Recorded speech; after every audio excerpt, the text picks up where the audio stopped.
منی پور میں 7,300 کروڑ روپے کے ترقیاتی کاموں کا وزیر اعظم مودی نے رکھا سنگ بنیاد، ریاستی عوام کے حوصلے کی ستائش۔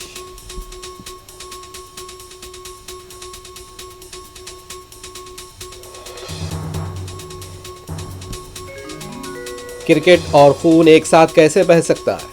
کل ہونے والے ہند پاک میچ کو لے کر ادھو ٹھاکرے کا طنز، آپ پارٹی کا دلی میں احتجاج، پاکستانی ٹیم کا علامتی پتلا نظر آتش۔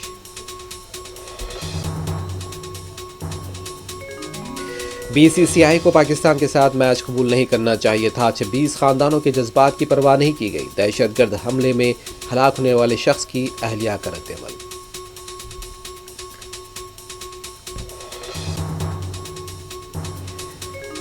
پڑوسی ملک نیپال کے معاملے میں ہندوستان کو خاموش رہنا چاہیے، یہ ان کا ملک ہے، وہ مسئلے کا حل نکال لیں گے، فاروق عبداللہ کی میڈیا سے بات چیت۔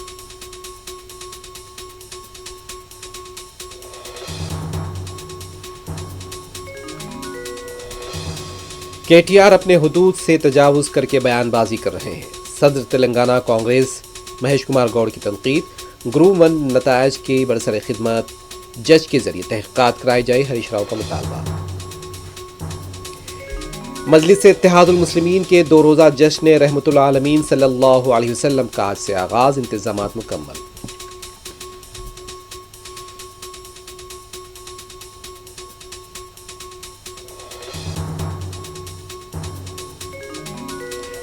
حیدرآباد کے کشائی گوڑہ میں ریئل اسٹیٹ کا کاروباری کا گھر کے سامنے دن دہاڑے بے رحمانہ قتل۔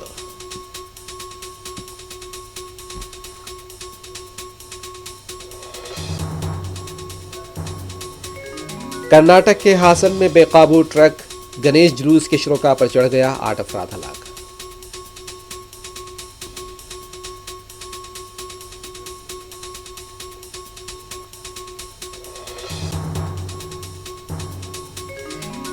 ناجائز تعلقات میں رکاوٹ محسوس کرتے ہوئے ظالم ماں نے عاشق کی مدد سے 2 سالہ بیٹی کا قتل کر دیا، میدک میں بدبختانہ واقعہ۔